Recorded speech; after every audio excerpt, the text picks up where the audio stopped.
Bonsoir, le peuple kurde subira-t-il un génocide dans l'indifférence générale? La communauté internationale, à l'exception de la France et d'autres pays rares, ne semble pas pressée d'aider les civils kurdes qui tentent d'échapper par tous les moyens à l'armée irakienne. Ce sera le dossier du 19-20, mais avant de l'aborder, nous voudrions rendre hommage à un homme qui nous quitte. Graham Greene est mort à l'âge de 86 ans sur les rives du lac Léman. L'auteur du troisième homme s'est éteint discrètement comme il avait vécu et son humilité était à la mesure de son talent immense. Michel Vial. Il ne fut pas que l'un des plus grands romanciers anglais du XXe siècle. Graham Greene en fut aussi un témoin engagé comme journaliste, diplomate et même espion. Il fut en effet agent secret pendant la Seconde Guerre mondiale. Mais c'est la littérature qui assura à ce gentleman né au nord-ouest de Londres une notoriété internationale avec des pièces de théâtre, des essais et surtout une quarantaine de romans, pour la plupart adaptés au cinéma, ainsi Le Troisième Homme, Notre homme à la Havane, Les Comédiens ou La puissance et la gloire.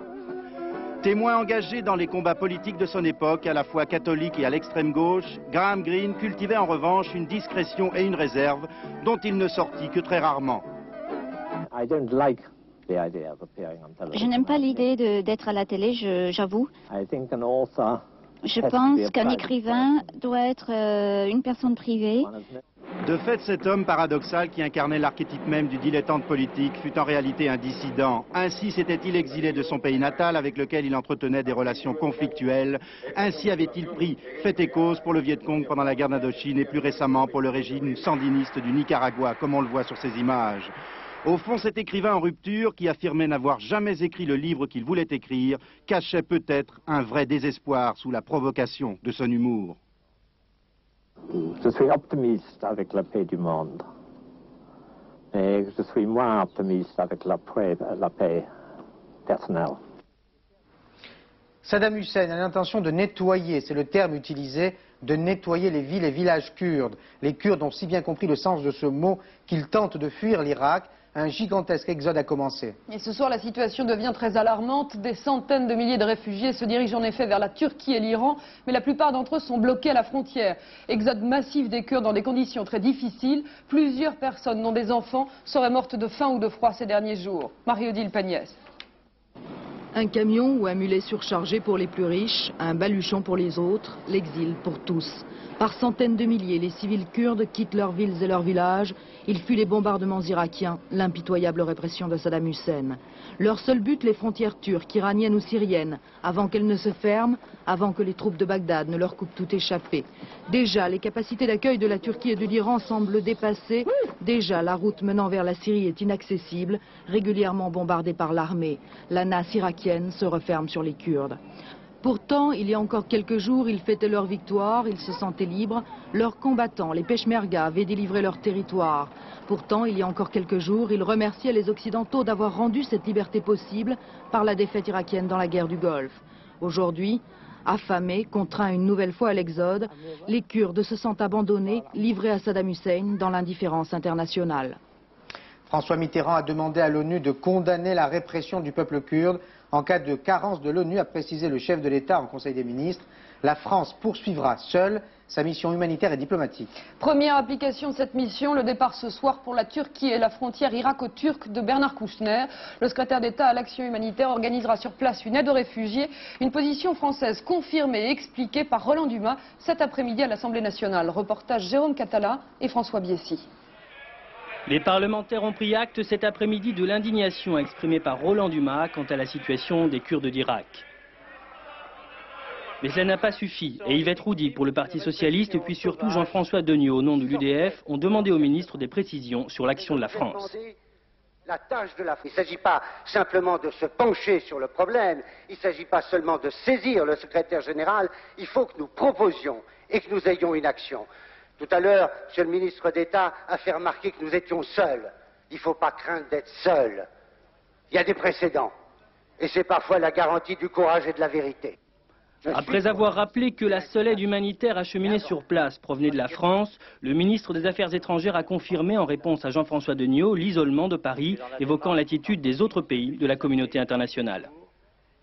Chacun, regardant midi à sa porte ou évoquant la charte, ou telle autre considération, considère que, certes, la France se manifeste dans ces conditions et qu'il participe au chagrin universel. mais qu'ils n'entendent pas pour autant se compromettre dans une action décisive. C'est donc nous seuls qui devons entreprendre cette action. De la même façon, aider les journées d'hier et d'avant-hier. Bien, je pense qu'il y avait un problème technique qui nous empêche de voir la fin de ce reportage de Jérôme Catala, mais je dois vous préciser que la Turquie autorise la France à acheminer par son territoire l'aide humanitaire aux Kurdes d'Irak. Ce geste de bonne volonté ne suffira pas. Paris, et vous l'avez compris en écoutant Roland Dumas, attend de toute la communauté internationale qu'elle se mobilise. La communauté internationale, c'est-à-dire l'ONU, le Conseil de sécurité vient d'ailleurs d'annoncer qu'il y aurait demain une séance de consultation sur la répression irakienne. Londres, Bonn et plus tard la CEE se sont joints aujourd'hui à la position française. Le désespoir des Kurdes les conduit parfois à des actions terroristes, donc répréhensibles. Ils ont envahi ce matin l'ambassade d'Irak à Bruxelles, mais ils ont vite compris l'inutilité de leurs gestes. Ils se sont rendus à la police belge en fin de matinée. Notre invité aujourd'hui est M. Kendal Nezhan, le président de l'Institut kurde de Paris. Bonsoir. Bonsoir. Merci d'avoir répondu à notre invitation. Vous êtes à Paris, comment réagissez-vous en voyant ces images, cet exode par exemple ? Écoutez, nous sommes bouleversés, nous sommes concernés. Je crois qu'il y a une abdication morale de la communauté internationale. Il y avait une victoire politique sur Saddam Hussein. Il ne faudrait pas qu'elle se transforme maintenant par une défaite morale de la communauté internationale et des gens qui avaient le droit et la démocratie à la bouche pendant des mois et des mois. Avez-vous des informations sur ce qui se passe là-bas, au nord de l'Irak ? Oui, nous sommes régulièrement informés. À l'heure actuelle, il y a près de 2 millions de civils kurdes qui sont sur les routes de l'exode. Il y en a 700 000 près de la frontière iranienne. 2 millions sur combien à peu près ? Sur une population de 5 millions, car il reste encore quelques villes contrôlées par les Kurdes. Et beaucoup des gens qui ont déserté les villes contrôlées par le gouvernement se sont réfugiés d'abord dans ces villes-là. Puis il y en a d'autres qui sont dans la région montagneuse. Mais il faut dire que dans la montagne, il n'y a plus de village, il n'y a plus d'abri, il fait froid, il n'y a pas de nourriture, que cette population est vraiment en danger de mort s'il n'y a pas une action internationale urgente. On a l'impression que, c'est terrible ce que je vais dire, que Saddam Hussein veut en finir avec la question kurde. Est-ce que c'est votre sentiment ? Écoutez, Saddam Hussein est en train de faire payer aux Kurdes toutes les défaites et les humiliations qu'il a subies dans la guerre de Koweït face à la coalition internationale. Il serait parfaitement capable d'exterminer totalement les Kurdes s'il n'y a pas une intervention internationale urgente. Alors pourquoi cette indifférence ? On a aussi le sentiment qu'il y a comme une alliance objective entre tous ceux qui veulent éviter la naissance finalement d'un pays kurde. Écoutez, je crois qu'il y a manifestement, une fois de plus, 2 poids, 2 mesures. On a fait toute une guerre pour libérer le petit émirat de Koweït parce qu'il recèle beaucoup de pétrole et économiquement ça intéresse les Occidentaux. À côté, vous avez 5 millions de Kurdes en Irak et 25 millions de Kurdes dans les pays de la région. La communauté internationale continue de les ignorer. Bon, je salue au passage l'initiative courageuse de la France. Mais malheureusement, elle est un peu tardive et bon, nous ne sommes pas sûrs qu'elle sera suivie par d'autres pays occidentaux. Il faut maintenant des actions, il faut maintenant quelque chose d'urgent pour intervenir sur place. Vous allez prendre des initiatives ? Écoutez, nous sommes en train d'alerter l'opinion internationale partout, y compris aux États-Unis. Bon, malheureusement, l'administration américaine semble décider de ne rien faire parce que, semble-t-il, il y a une entente entre l'Arabie saoudite et les Américains pour maintenir en place cette horrible dictature qu'on présentait encore hier comme une dictature hitlérienne. Merci, Monsieur Kendal Nezhan. Merci. La Pologne imite la Tchécoslovaquie, elle veut retrouver sa place naturelle au sein de l'Europe.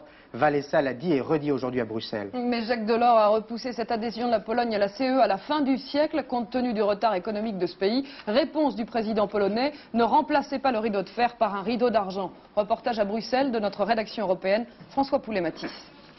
Posant les pieds à Bruxelles, Lech Walesa savait ce qu'il venait chercher. Un bon accord économique qui le rapproche le plus vite possible de son objectif, l'intégration dans la communauté européenne. Nous avons tous vos produits dans nos magasins à Varsovie. Il est temps de trouver les nôtres sur vos étalages à Bruxelles, a dit en substance le président polonais. Réponse prudente de Jacques Delors. L'accord européen d'association que nous espérons signer avant la fin de l'année ne préjuge de rien. C'est avant tout un signal politique adressé par l'Europe au peuple polonais. Et nous voulons par ce signal politique dire au reste du monde, la Pologne a définitivement scellé son destin vers la démocratie pluraliste et vers l'économie ouverte, et la communauté en signant un accord privilégié avec la Pologne, s'en porte en quelque sorte garant. Lech Walesa sera bientôt à Paris. Il tentera sans aucun doute de demander au président Mitterrand d'intercéder en sa faveur auprès des 12, dont il sait qu'ils ne l'attendront pas pour réaliser leur unité. René Bousquet a été inculpé de crimes contre l'humanité. L'ancien responsable de la police de Vichy a été laissé en liberté. René Bousquet est accusé d'avoir aidé les nazis à déporter des juifs pendant la Seconde Guerre mondiale. Plusieurs associations demandaient cette inculpation pour crimes contre l'humanité depuis longtemps. Reste à savoir quand le procès aura lieu. Rappel des faits, Albert Ripamonti. René Bousquet en 1949 devant la Haute Cour de justice. À l'époque, personne ne se soucie vraiment du sort des Juifs et Bousquet s'en tire bien. Il écope d'une peine de principe dont il est immédiatement relevé. Près d'un demi-siècle plus tard, son passé d'ancien chef de la police de Vichy le rattrape. En septembre 1989, Serge Klarsfeld porte plainte contre lui pour crime contre l'humanité. Pour l'avocat chasseur de nazis, Bousquet a joué un rôle déterminant dans la déportation de plus de 60 000 juifs de France. C'est lui qui, en juillet 1942, prépare avec les SS la rafle du Veldiv, allant même jusqu'à offrir le concours de la police française.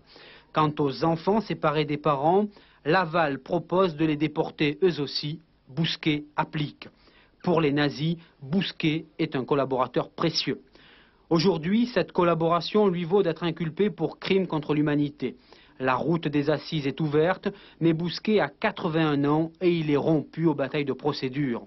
C'est dire si son procès est loin d'être audiencé. Le peuple corse va-t-il diviser à nouveau la classe politique, ou plus précisément la notion de peuple corse qui figure toujours dans le projet de statut de l'île de Beauté? On ne sait pas encore si le gouvernement engagera sa responsabilité sur ce projet de loi, même s'il en a l'autorisation depuis ce matin. Mais si c'est le cas, l'opposition semble déterminée à déposer une motion de censure. Charles Sanviti. Après le veto du Sénat, le gouvernement mise aujourd'hui sur l'Assemblée pour repêcher son statut de la Corse. Un pari audacieux, déjà ici fin novembre, en première lecture, le texte est passé de justesse à 10 voix près. Seulement aujourd'hui, la majorité d'idées a fondu. Dans l'opposition, certains ralliés semblent se raviser et pour la circonstance, le gouvernement pourrait engager sa responsabilité. J'avais voté pour l'ensemble du texte pour manifester le besoin de travailler pour la Corse.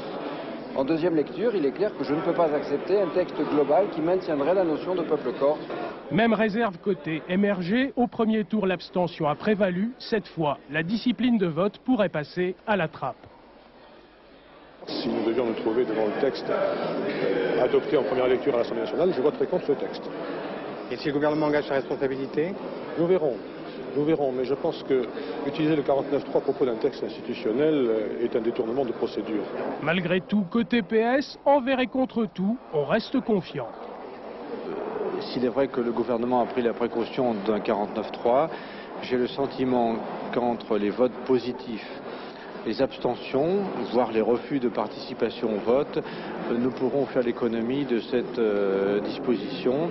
Bref, entre fidèles de José Rossi, la bienveillance de certains centristes et surtout l'abstention des communistes, le gouvernement espère éviter la panne de majorité et le recours au 49.3.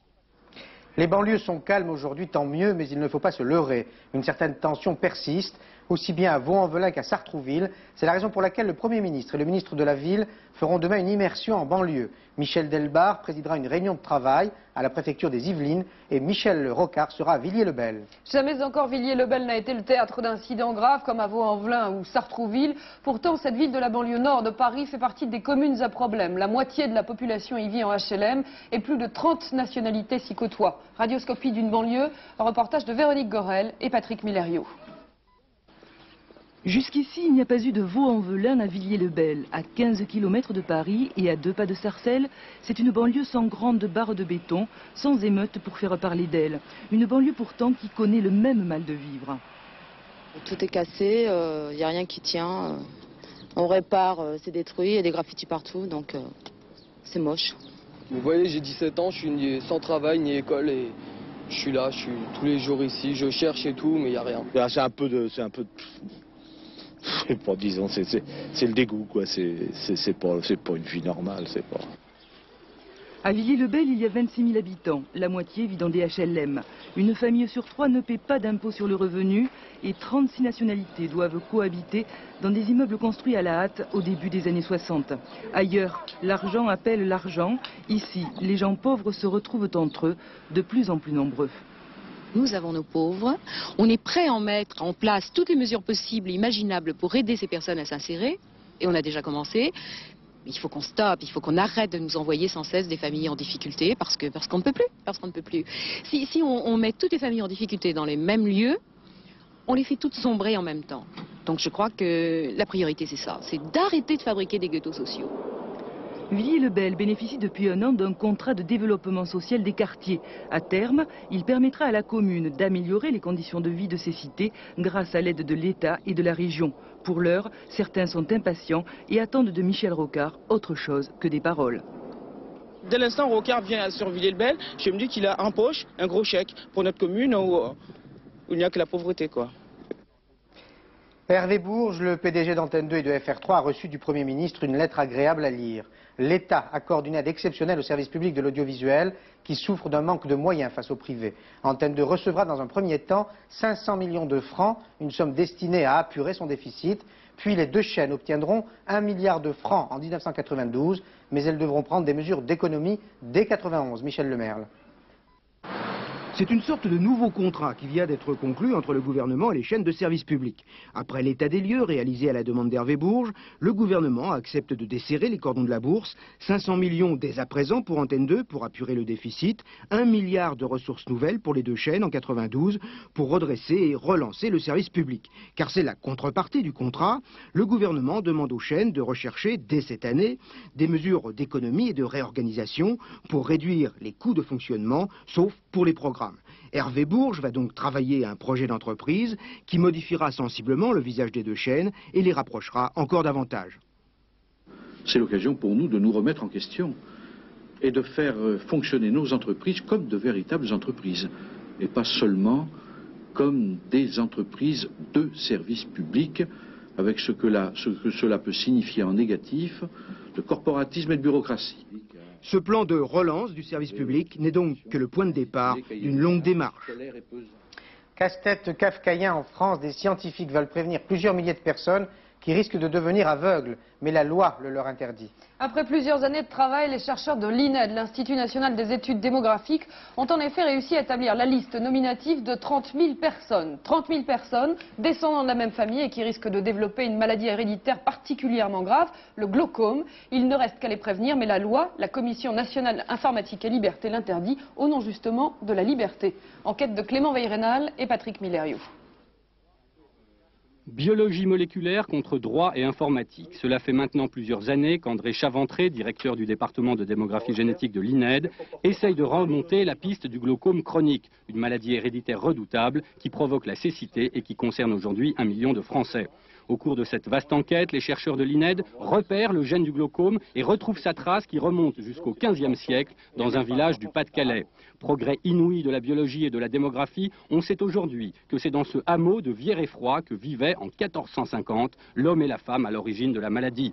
Mais l'histoire ne s'arrête pas là puisque les chercheurs de l'INED réussissent à identifier au moins 30 000 descendants de ce couple originel, 30 000 personnes vivant actuellement en France et qui ont de fortes chances de développer la maladie. L'INED se proposait de prévenir l'ensemble de ces personnes pour qu'ils subissent un test de dépistage, mais la Commission nationale informatique et liberté refuse.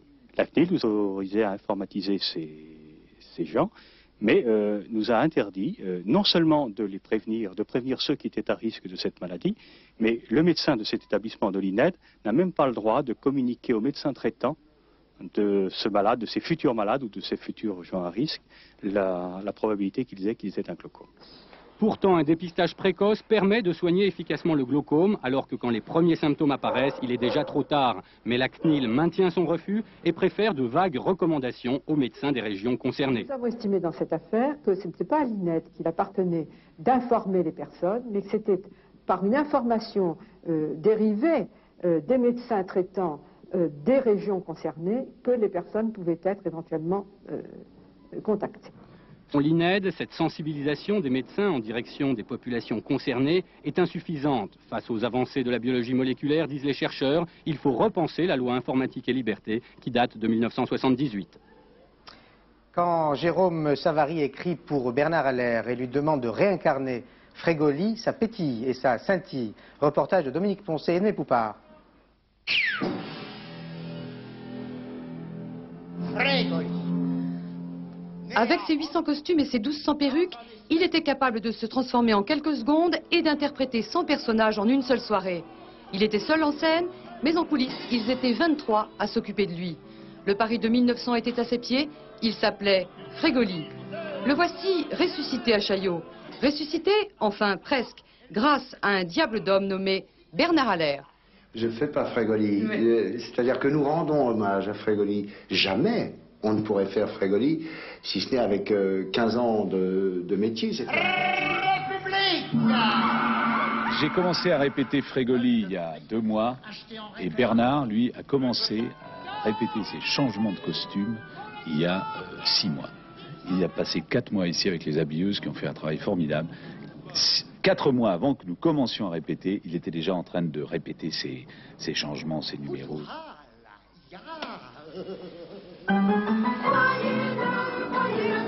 Nous essayons de faire dans le fond un peu ce qu'aimait faire Frégoli, du spectacle, avant tout du spectacle. Et ce qu'on a voulu faire un peu avec Jérôme, qui adore les gens de spectacle, c'est d'en rendre hommage à cet art du music-hall qui petit à petit a été éliminé de nos scènes.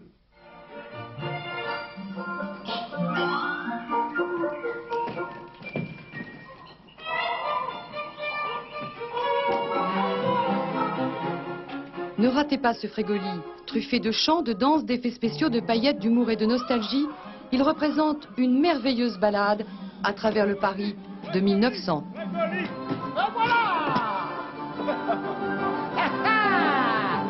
Ciao!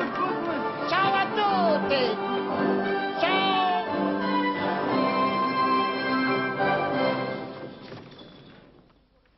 Les pronostics de M. Courtine pour le tiercé écarté plus quintet plus d'Auteuil de demain. 15 partants, M. Courtine vous conseille le 5, le 2, l'As, le 8, le 10, le 11, le 3 et le 7. Vous le voyez, le 2 est son joker. Un trésor dans une vieille croûte, un kidam avait acheté aux États-Unis un tableau pour 4 $ pour 20 francs. Il a failli s'évanouir quand il a découvert ensuite, coincé entre le cadre et la toile qui ne valait rien, une édition originale de la Déclaration d'indépendance américaine datant de 1776.